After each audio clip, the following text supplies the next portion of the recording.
Google has come out with AI search. It's a beta right now. Google will give you 3 to 5 plumbers they recommend.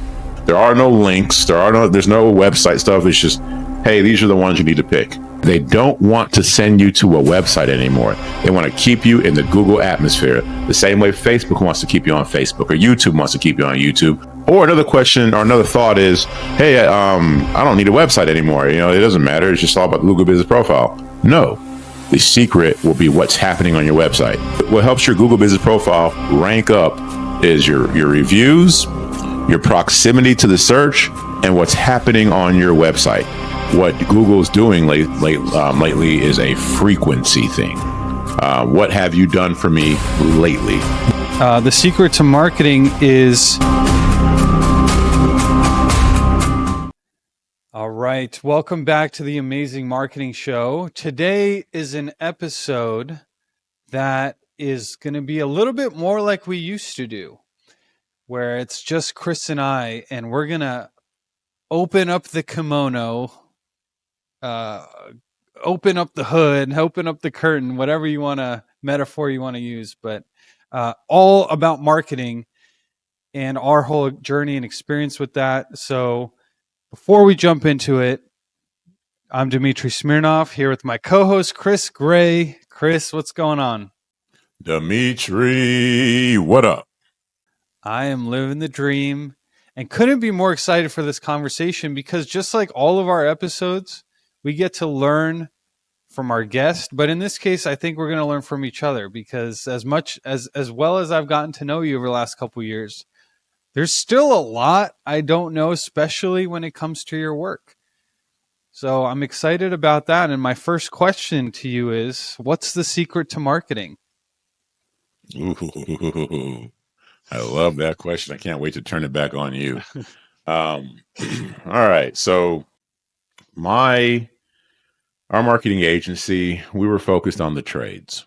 That's, electric, plumbing, all that good stuff. And now we've opened up who we service. And we're servicing the anybody who has like a near me type need. So specifically local companies, but it might be like dermatologist near me, car wash near me, doctor, whatever it is, dentist near me. We are serving that audience now. So we've opened up the playbook here. And here's something I've realized. I was, the Google right now, you can Google something and it'll give you an AI summary sometimes, and then it'll give you other stuff. If you're Googling something locally, you're not going to get an AI service or an AI thing. It's just going to give you the map pack, those little 3 companies they suggest that you can either drive to or call or whatever it is. So Google has come out with AI search. It's a beta right now. But Dimitri, I believe in the future, Google isn't going to be the Google that we know. They're already losing search traffic to ChatGPT. So what are they going to do? I believe in the near future that the Google AI search will be the default. So for you guys who don't know, Google AI, right now when you Google something, if you put, dentist near me, some ads will come up, the map pack, the companies in the map with their maps will show up, and then there'll be like all these links at the bottom. We're not going to have that in the future. It's just going to be this AI thing, like you're talking to Google's AI the way you would talk to ChatGPT's AI. So that stuff, like if you're trying to figure out, hey, I'm looking at a Darth Maul figure. So hell, tell me the story about Darth Maul, which I'm sure nobody's Googling. But if you did that, the AI would tell you that now, right? That's cool for general questions. But what does that mean for the local business? Well, if I went in there recently and I went into AI search mode and I went, okay, let me put plumber near me and see what happens. So in Google AI search mode, I put plumber near me. What happens now is Google will give you 3 to 5 plumbers they recommend. There may be a couple of others, but 3 to 5 plumbers. They'll just tell you these are the ones to pick. There are no links. There's no website stuff. It's just, hey, these are the ones you need to pick. And then what I did was I was like, okay, wow, there's no links, there's no nothing like that. And they're telling me the 3 to 5 I need to pick. And then I asked it, hey, so why did you suggest these people? And then it said, oh, based on reviews from Yelp, No, not it was mainly their Google reviews, some Yelp, some Better Business Bureau. Side note, really quick, I'll get back to this, but side note, if they search for you on ChatGPT, which not people aren't doing yet, but they will do in the future, the biggest things that impact reviews on ChatGPT are most definitely Yelp, Better Business, and Google Business Profile reviews, right? So that's outside of the Google And thing. Going Reddit. back to Google and Reddit. Thank you. So then going back to Google, Google's going to weigh their reviews more than anything else. So if you own a local search company, somebody searches whatever in their meaning, and it's going to recommend the top 3 to 5 companies, and then when you click on any one of those companies, it doesn't take you to a website. It didn't take me to a website. It took me straight to their Google business profile.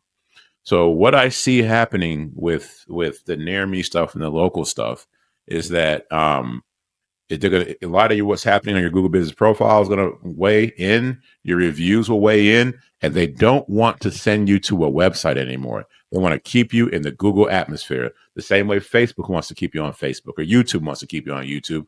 Google's going to want to keep you on Google and in the Google atmosphere. So now the question is, the question becomes, I could just get reviews and Google's going to recommend me. No. Or another question or another thought is, hey, I don't need a website anymore. It doesn't matter. It's just all about the Google Business Profile. No, that's not the case either. What happens? What helps you rank what helps your Google Business Profile rank up is your reviews, your proximity to the search, and what's happening on your website. What's happening on your website is what gets crawled. And they say, if you have a ton of content about dermatology and you're in the Fort Worth, Texas area, and you have a bunch of reviews and your locations in Fort Worth, you must be the best place for people to go to when it comes to dermatology in Fort Worth. So I think, and I was kind of getting away from I'm not sure if I'm fully answering your question, but as I see it right now with the secret to marketing that a lot of people, like everybody's saying, I don't need a website. It's just going to be, hey, I don't need a website. Just get reviews and good to go. No, I think if you have a near me business, the secret will be what's happening on your website. Nobody's going to go to it in the future. The conversion elements on the website aren't as important. I can agree with that. Conversion elements won't be as important because nobody's really going to it. But when Google crawls that and is looking for an authority in the local space, content is going to be the secret, not just reviews and not just proximity. And Yeah. that's what we've seen for our clients. And we're already ranking people based on those things. That's such a interesting point because it's the content is no longer going to be for people to read, but for the AI to read. So there's probably some different way of writing that content if I had to guess, but never. I mean, it's still critical to have content. It's just not for people anymore.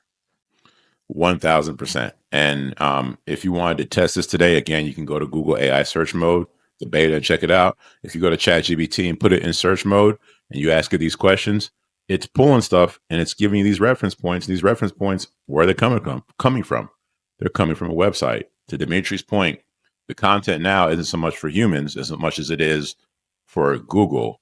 And but you have to write. Here's the catch: you have to write it in a manner that a human would like. You can't just give me 500 words about dermatology in Fort Worth and then put it up there and slap it and think you're going to be good. No, it's got to be written in a certain way, done in a certain way, posted in a certain way. We've been fortunate enough to be ahead of that, and our stuff is ranking. Yeah, and I can picture myself as a business owner who's, let's say, taking that dermatology example. I'm focused on doing good work and getting proper diagnosis and whatever it takes to run a dermatology business. I'm marketing now. I had my website and it looks like it's from 1995, but I had my website and all of a sudden you're telling me I got to change my website and focus on my Google My Business. And man, that's and now I'm writing to a machine instead of to people. That's a little bit confusing for me as a business potential dermatology and business owner.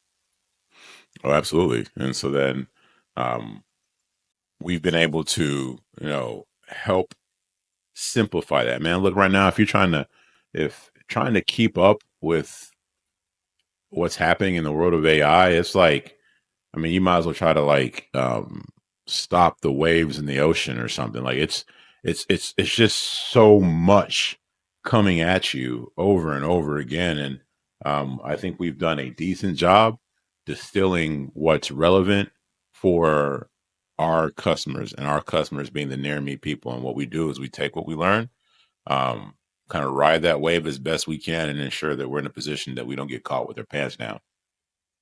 So I'm thinking through search. Okay. And I credit Google search probably getting my degrees and getting good at my work and so many things. I wasn't actually good at I didn't have formal training in marketing or anything like that, or any of the things that I've done, quite frankly. In even in the degrees that I got, which was math and economics, like everything I got was from being good at Google search.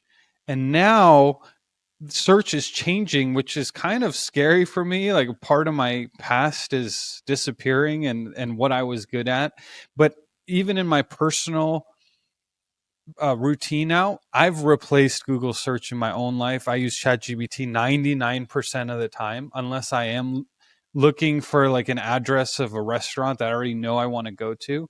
But everything else is done through an LLM. For me, it's ChatGPT, but I'm sure Gemini is the same and whatever. And but what the pattern I'm seeing is it's going to recommend to you between, let's say for local business, hey, give me a who should I go to for my dermatology appointment, or who should I go to, who should I call for my plumbing. It's going to give you between 1 and 5 options, whereas Google has 16 million results, and no matter who you are, you're going to be somewhere on there. You're not, maybe not on page one. Everyone wants to be on page one, but now it's even fewer people, even fewer businesses who are going to be displayed. So it's like the richer are going to be even richer. Those who know this new style of marketing are going to be even richer. Everyone else is going to go out of business. What do you think about that? Man, you hit the nail on the head. And there's two things. Let's talk about history, like longevity, right? So if you have, let's say you have, sticking with the dermatologist example, you have this one dermatologist who hears this, today, and then goes on and just drops tons of content on their website. Hey, I'm going to put as much as I could, just all this content. Yeah, the other dermatologist who's been having this content drip or coming on their website consistently since 2015. The nod will go to the dermatologist who's been blogging since 2015. They've been putting stuff out, quality information, let's assume it's quality information, over a long time, versus this one person came out this month and was like, I'm going to try to drop it. They'll get the nod, right? Because they have the history. Now let's talk about recency.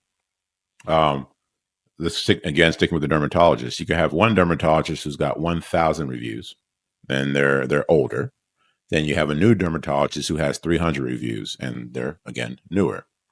Um, if this dermatologist who has 1,000 reviews got 20 last month, and the new dermatologist with 300 or whatever I said has 40 or 50 reviews last month, the nod goes to the new dermatologist. What Google's doing lately is a frequency thing. What have you done for me lately? And it makes sense because it's even in whether it's the trades world or whatever else it is, when businesses are getting acquired, there's new management, there's new people, there's changes in the company. As the business change, what you did in 2017 won't be what you do today.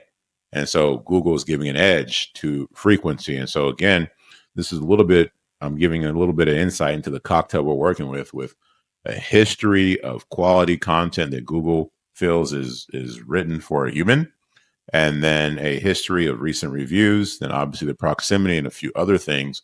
And this is what we've done. This is what I've seen to help us come up in the Google AI search as well as ChatGPT.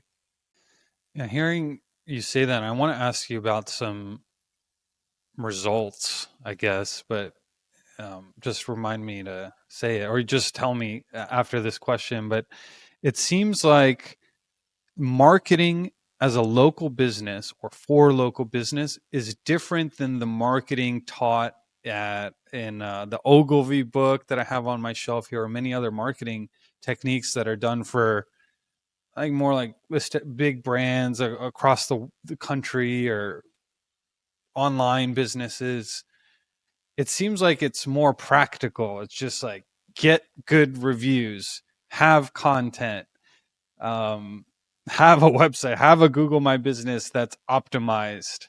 Is that right? Yeah, yeah. It's I mean, times have changed, and so those things you talk about are crucially important, and it's tough because man, when you're starting, if you're out there and you're a business owner, you know how it is, and Dimitri, you're a business owner, you know how it is. Like starting a business is you could be good at your craft, you could be an excellent we'll just stick with dermatologists. You could be an excellent dermatologist and good at what you do and have all the technical skills in the world. And if you go work for a company, that's great. That's no problem. But being an excellent dermatologist versus an excellent business owner, two totally different things. As a business owner, there's so many things to keep up and worry on. And I think when you talked about results earlier, I think one of the best compliments we've received is that we had one lady tell us she owns a plumbing franchise. She said that you allow me to go work on the things that I'm good at. And that's one of the biggest compliments because we're you don't need to go hire like you do this better than anybody I know, Dimitri. You are a marketing company, but you're also a phenomenal consultant, which essentially you could be like a CMO without them knowing it is what they get with you. Um, we do that with our company. Like, let us take care of this so that so that you can focus on what you do. And once we do that, we know that we've done a good job. Um, and I'm talking so much, man, but I really want to turn this question on you. Um, sure. But before you turn it on me, because I still have, I still want to investigate. I mean, Yeah. yes, my company is, we focus more on the other side of marketing, the bigger audiences nationwide, worldwide, online, even physical products, but can be delivered anywhere. So local business is a whole different animal. Even if there is a better option, let's say there's a better dermatologist in Oregon. What percentage of people are going to fly from Florida to go to Oregon? Very small percentage. So local is so critical at that point. It's the most important thing is how close are you to the customer? Which is actually kind of a revelation that it's so obvious, but proximity. Wow. Well, then you gave me a thought, and I want you to like something else we noticed because proximity is very important. So what will happen is people will get into a franchise, whatever the franchise system. I'm not knocking it. It could be very beneficial. Look at Chick-fil-A. But people will get into a franchise, and then what they'll do is they'll say, "Hey, um, I'm going to have my website on the franchise's big mega website." So that let's say it was, Super Clean Car Wash, the big franchise, right? I made that up. Let's say that's the name. Terrible name. I like Let's it. say that. Yes, so Super Clean Car Wash, big franchise. What It's what Super you Clean Car want from a Wash? car wash, right? That's kind of a good name. So Super Clean Car Wash is going to like say we have Super Clean Car Wash in Dallas, we have it in Fort Worth, we have it in Austin. It all links back to this one master site. All right. Now that process, that strategy, people like the franchisor will say, we've got all this content about, and we have all this authority, and we have all this content in all these cities, and that's the best way to go. We're going to help you rank. No, because you're sort of a yes, you have tons of content, but you're a jack of all trades, and you're across the whole entire nation, right? Now take it to Dimitri's Car Wash in Fort Worth, right? And Dimitri's Car Wash in Fort Worth, that's like what it says on his site. That's it. There is no links to Austin or Dallas or the Dimitri's Car Wash in Fort Worth. It's hyper localized. It's an independent site. Everything is about these little service areas he has, and that's it.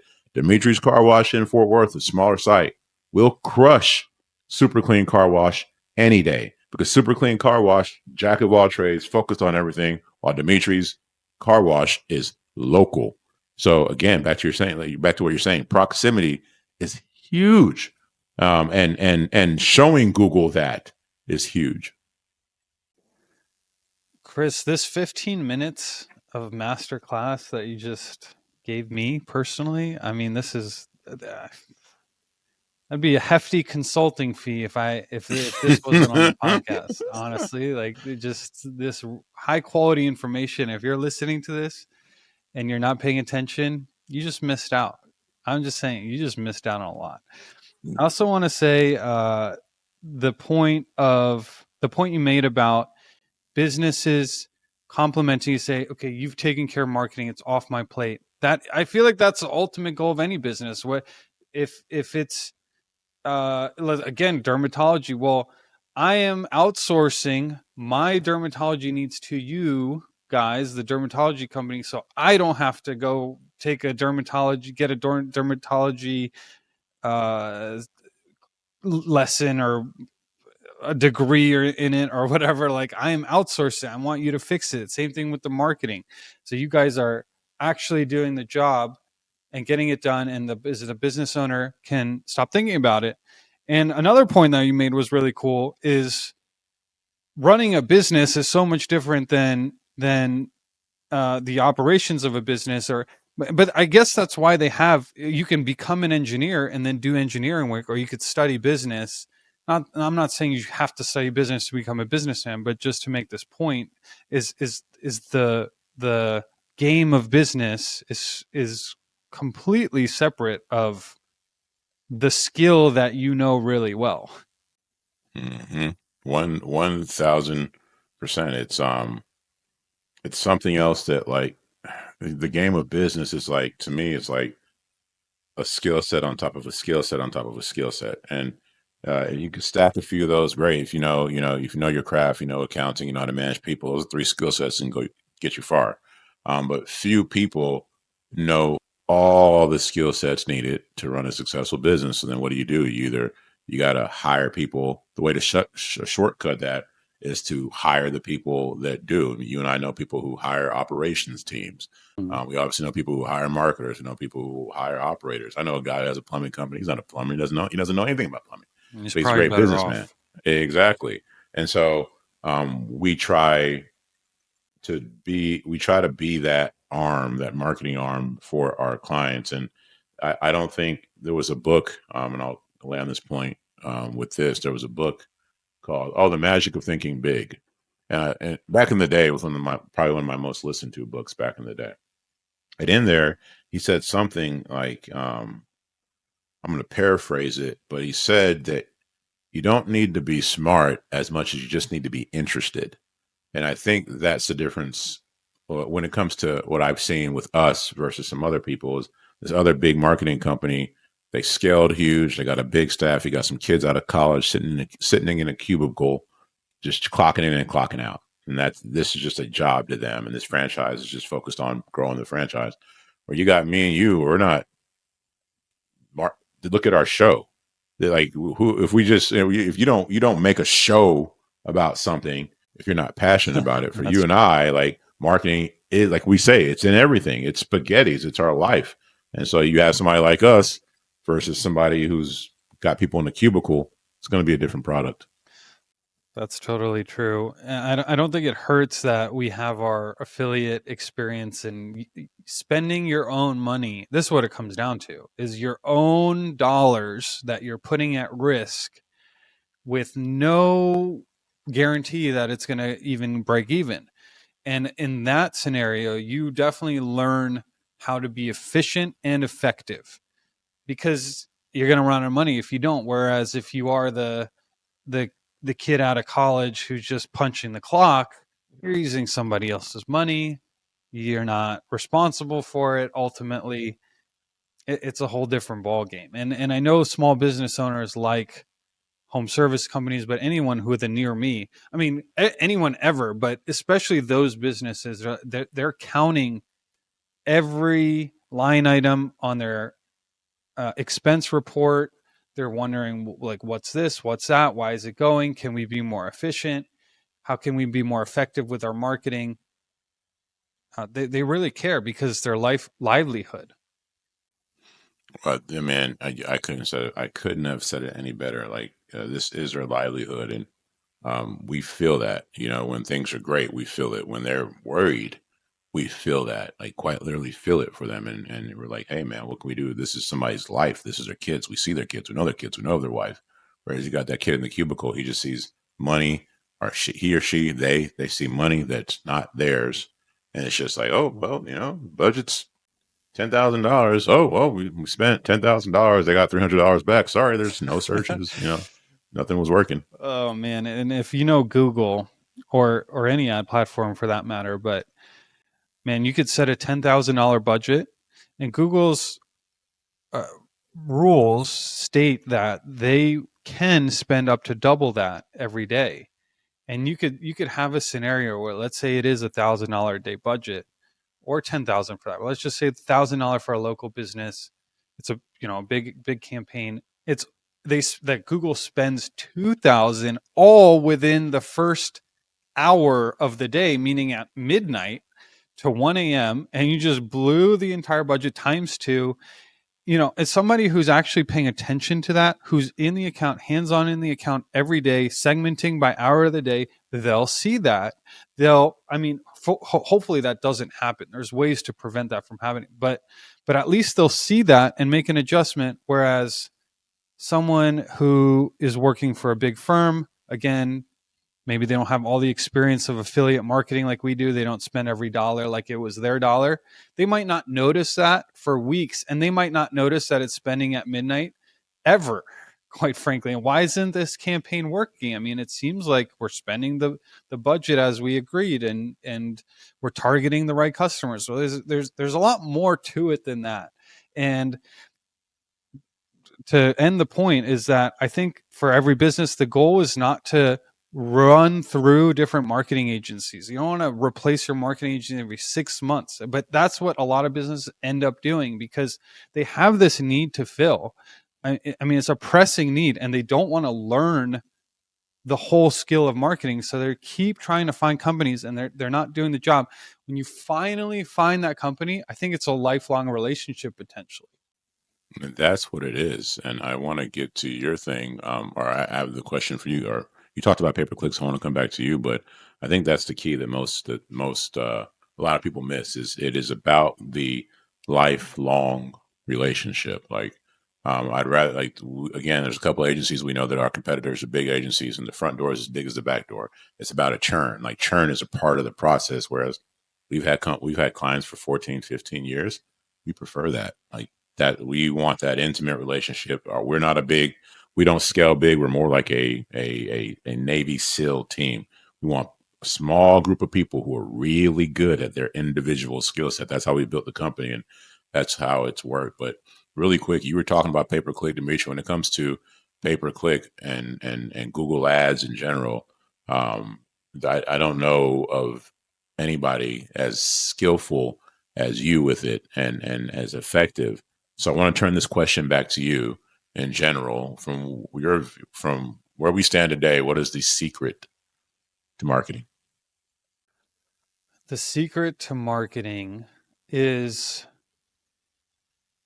understanding the audience. I think that's what it really comes down to, knowing your audience and the market that you're trying to sell to. So my company, Big Life Marketing, works with again bigger business, so online businesses target the entire country, often sometimes the world if it's an online product certification type of business.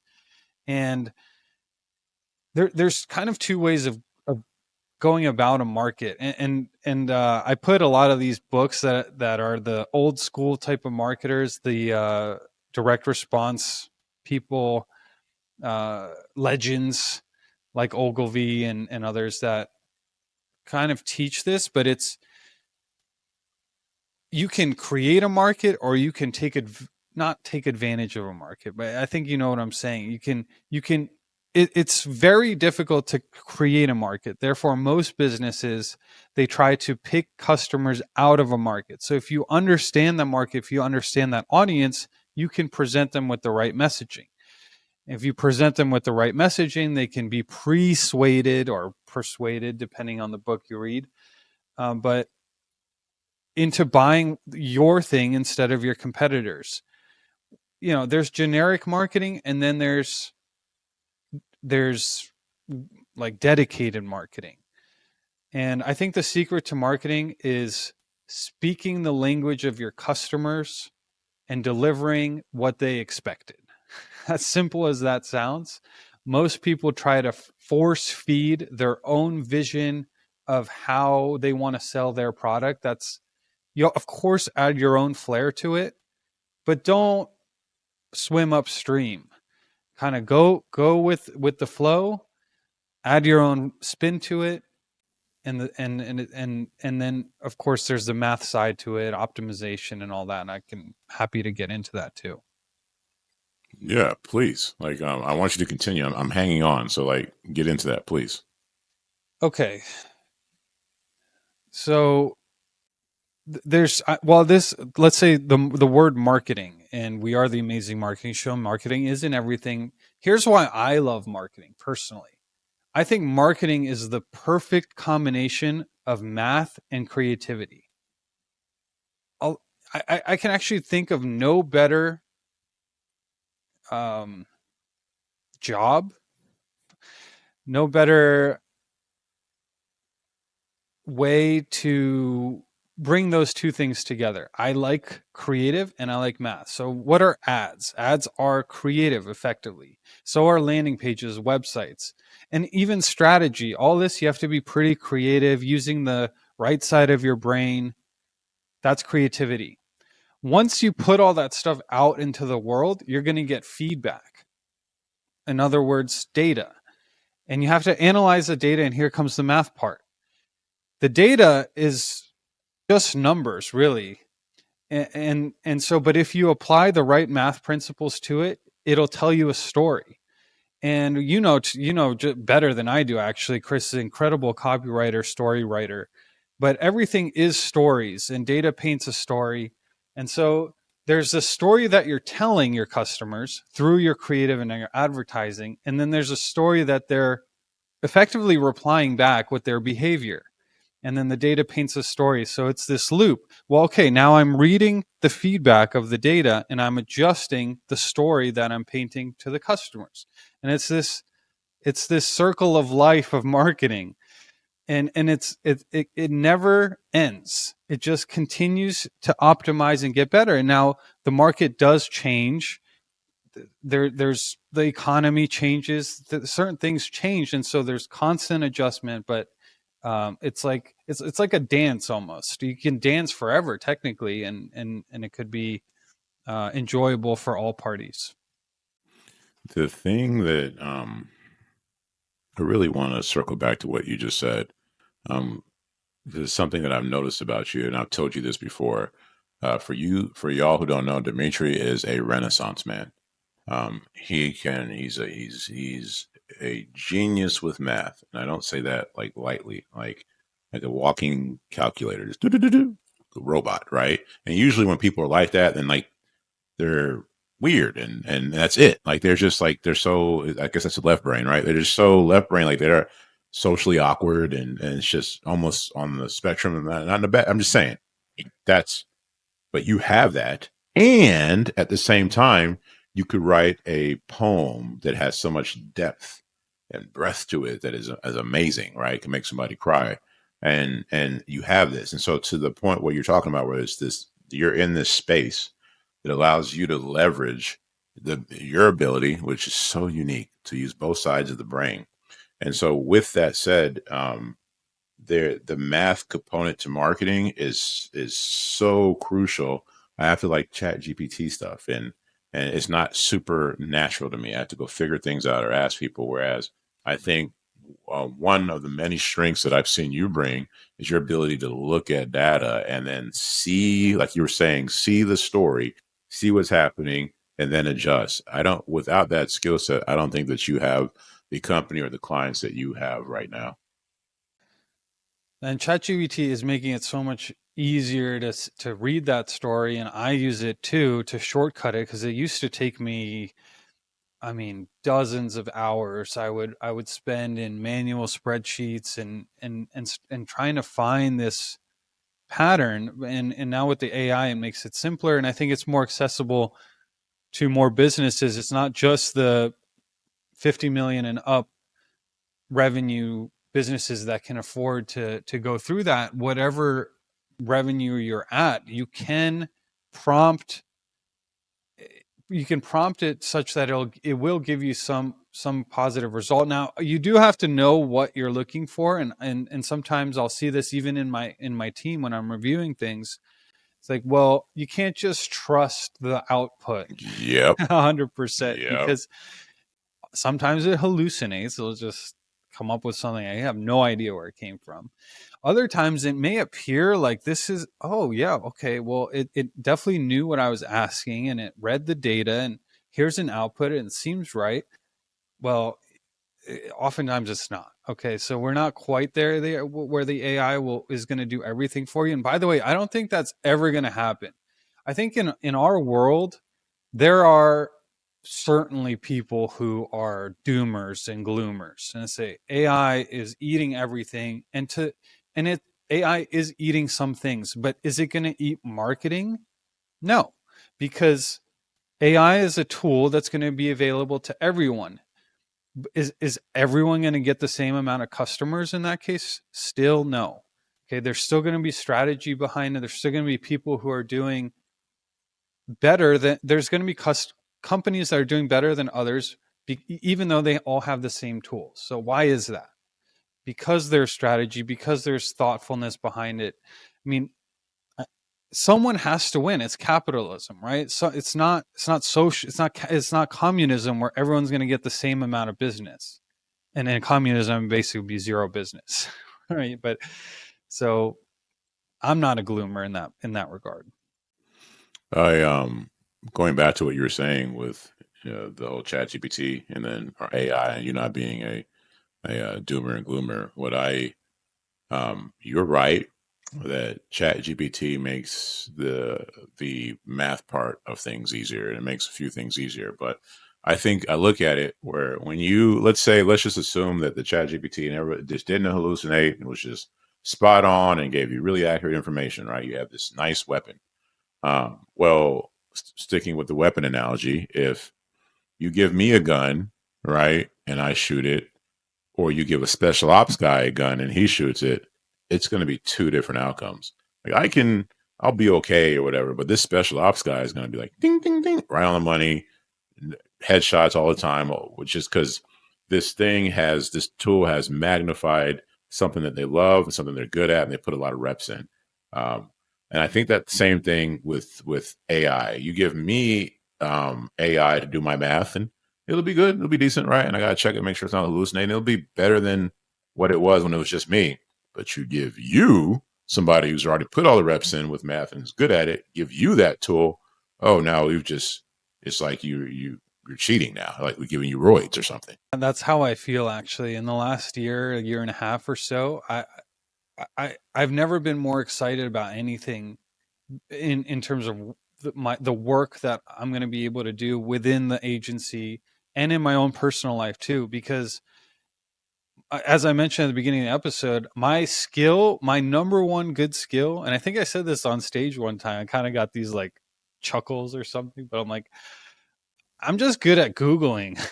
Now I can talk to the search result. I can clarify what I meant. I can get more context. I can build on it, and I can build these. I can build this entire deep, super deep conversation, deeper than I could have had just on my own or writing something down. Or maybe I could dedicate my entire life to like this one topic and maybe get that deep eventually. But now I can do it fast and I can do it over several topics. I'm probably working on a dozen topics all at the same time, in addition to what I'm doing with my clients and the different topics that they're needing help with. So it's extremely exciting. I love taking the experience I've had, starting with my math background, my economics background, getting into affiliate marketing, running the $10,000 a day campaigns with, using your own money, and graduating into the agency space, and working with really incredible companies and clients, celebrities, which is a whole fun thing to do because celebrities, I mean, They actually are different. I mean, I'm just gonna say they're different than regular people for a reason. That's why they became celebrities. Now you have to do something great, and you have to be super interesting, or like kind of funky, or there's something different about you. And I've worked with companies that are run by really well known people, and it's super fun. Speaking of who you work with, we spent all this time together, Dimitri, and you're pretty. I think you can wrap up who I work with, right? It used to be Trey's, now it's near me, and like I have an idea of the type of like this. I know the celebrities for sure that you've worked with, and I know some of the companies that you work with, but I couldn't in one sentence like encapsulate who Dimitri works with. I couldn't like exactly tell you. I have an idea. Like I know that if I get work and I'm like, oh, it's not local stuff, I'm gonna give it to Dimitri, and maybe he likes it, maybe he doesn't. So help me out. Like who are you working with so I could better refer clients to you? There's two arms to the agency, and there's the e-commerce side, and then there's the lead gen side. That's really all there is to marketing as far as I'm concerned. You're either a lead or you're a customer that bought something that's going to get shipped to you. The Let's start with the e-commerce side. E-commerce is difficult when you have low margins. The problem with physical products is you actually have costs of goods sold. And typically they're actually pretty high, like 30 to 50% of a sale price. So if you're selling something for $20, can you get it made, packaged, delivered for $5, and then spend $3 on marketing, and you're going to keep $2? And that's best case scenario. It's very difficult to sell anything with a cost per sale of $2, even if it's a $10 product. I mean, look at people trying to give away books for free, or free plus shipping, whatever. Let's say $5 and under products. Those things cost money to sell. You're losing money. So I do really well with companies that are selling products that are 100 to 500 to $1,000 or more, where there's more room for marketing and more room for hitting a higher end customer. A higher end customer is a lot easier to work with because they kind of know what they want. They want the best. It's going to break less often, and you can do a good job of marketing that. So that's the one side. The other end, and it's really all high end products for the most part. So if someone's got a high end product, whether they sell it e-com or lead gen, work with us, because there's instances where we can basically double a company's revenue over the course of a year or two, just by A, adding a traffic source, B, finding something in their existing operations or marketing that's highly inefficient, which happens all the time with owner operated companies, especially if it's run by a big personality like a celebrity, and everyone who works for them is a not everyone, or most people are yes men, and they don't want to rock the boat. Because, by the way, if you rock the boat in those scenarios, you could get yelled at. Like, you're going to get yelled at, and it doesn't feel that good. So you just kind of like, okay, let's go with this, whatever. It doesn't affect it. Coming in as a third party is such an advantage, because technically you can't yell at me. Like, you really can't. You can't really yell at me, and plus you like it's a different type of relationship, so you also listen to it better. And this goes back to everything. Our marketing is in everything. There's Chris, you and I've talked about framing before too. Framing your frame, the frame that you use in any conversation, that's marketing. So you're framing things with your customers when you're selling them. The way that your ad is presented is a frame. The way that you present yourself to your client is a frame. The way that you present yourself to your spouse is a frame, and so on. Even to yourself, you can frame it, which is maybe a topic we can touch on too. But um, in the lead gen space, there's companies that sell software. There's companies that sell certifications and coaching. There's companies that do um, like services of some kind that can be serviced all across the country or world. So it's almost anything that can be lead gen, right? I you said something that made me think of one of the most brilliant tactical tips I've ever heard you give, which I'm not going to say the I'm not going to show everybody how the sausage is made here. But it was a brilliant tactical tip you did, but I'll talk about the outcome. You talked about high end products, like if somebody's selling something high end, so on and so forth. Well, if you're selling something high end, you're typically needing a certain type of client. So an example would be if I had a Louis Vuitton store, um, I and a marketing company was like, "Hey, look at all these people that we brought to your store. Look at all them. We saw, 20,000 people go to your store." I would be like, and I own my Louis Vuitton place. I'm like, well, yeah, but they're all low income. They couldn't afford anything here. What does that 20,000 people? What does that do for me? Um, and that happens. Whereas you do a very good job. Not only do you service high end people, but again, you open this up by saying knowing who you're talking to. You know how to get the right person to a high end client, and I think that's something that and the way you do it's brilliant, just brilliant. But I never told you that, but I love it. Thank you. I want to expand on that a little bit. There's expensive products, and then there's high end products. I want to kind of make a distinction in that even people who are low income, whatever they're buying, they want to buy as far as they can afford whatever's high end at that price point. So you could be selling using high end strategies to low income people, because if you don't, and this is the kind of the whole point of marketing, maybe this is a great way to come back to the beginning, the first question: what's the secret to marketing? The secret to marketing is making your customer feel like they got more out of it than they paid. That sums it up. And I couldn't have thought of that answer without going through this whole episode with you, but I think that that's what it comes that's down to. great. The Otherwise it's a commodity, right? If something's a commodity, it's just whatever the lowest price of that thing is what you're going to buy.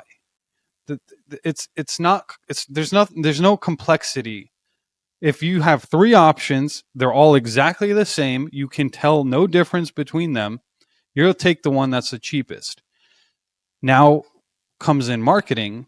Marketing takes the same exact thing, puts a brand on it, puts a certain voice on it, shows reviews, shows testimonials, speaks to that specific audience and their needs, wherever they may be on the income scale, and makes it seem like what they're purchasing albeit maybe discounted, but it's more value than what they're paying for it. I you I love that answer. You summed it up.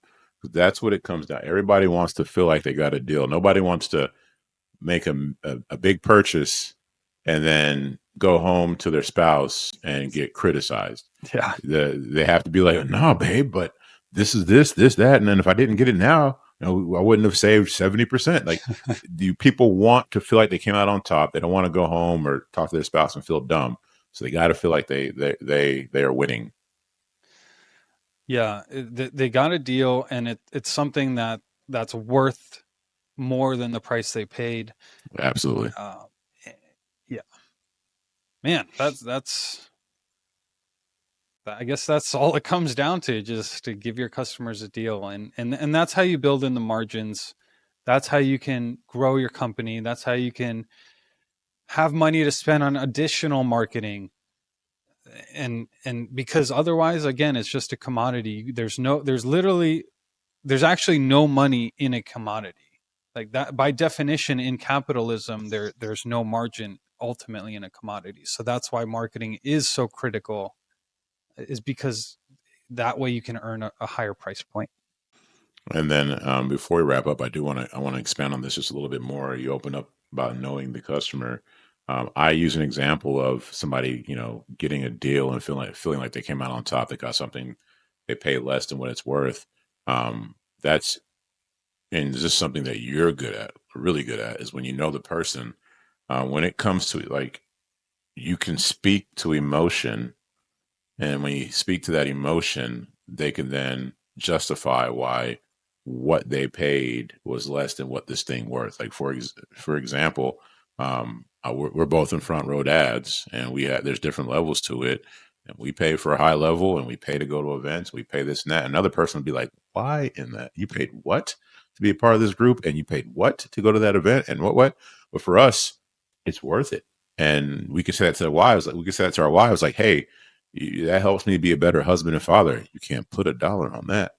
So John's locked down the marketing. He's locked down the messaging, and that's true. That's how we feel. So we'll spend the money on that. I think you do a good job of that with whatever it is, where you can speak to that emotion, which then would justify that ticket price. Well, thank you. And yeah, I totally agree on, and it depends on the values. That's why you got to know your customers so you can speak to their values. So, because if something is not valuable to someone, you keep selling them on that point, it's not going to work. They're not going to buy it. You're going to lose your money. You know, you don't want to lose your money, not for yourself, not for your clients. So learn your customers, study them. Chris, I think this was such a cool conversation, especially given our two different skill sets, all within marketing, local business versus not local business, whatever. And actually, they're actually a little bit more different than I pictured. Yeah, and I never thought about it. This was such a great episode because we haven't we spent all this time together, and I think the only time we really talk about business might be on the podcast and maybe here and there. And so it was good to chop it up and get this education, bro. All right, guys, this is the Amazing Marketing Show. Do comment on what you think. Do you disagree with us? We'd love to get somebody who disagrees and maybe start a thread there in the comment section. And if there's anyone who might be a great guest, put it in the comment section. If there's somebody who needs to hear this, share it with them. Don't be greedy. Don't take this information all for yourself. Be a nice person. Share it. Click the share button. I know you have somebody in mind. You're probably thinking of them right now, and you're like, I'm not going to, but you should. You should. And they'll be like, oh, that was a cool conversation. And then you build up your relationship with that person because you just recommended some good information. Or so I hope.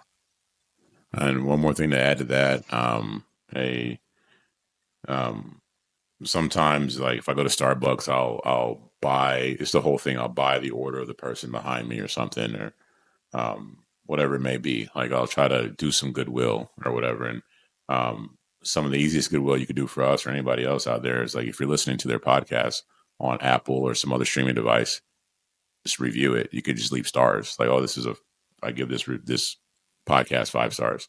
A comment's great, but if you just say 5 stars, this is a great podcast, like that's goodwill. That's really helping. And so if you find value in our podcast and you listen to it as opposed to watch it, please at least give us some stars. Yeah, 5 stars, please. All right, guys. Peace. Peace.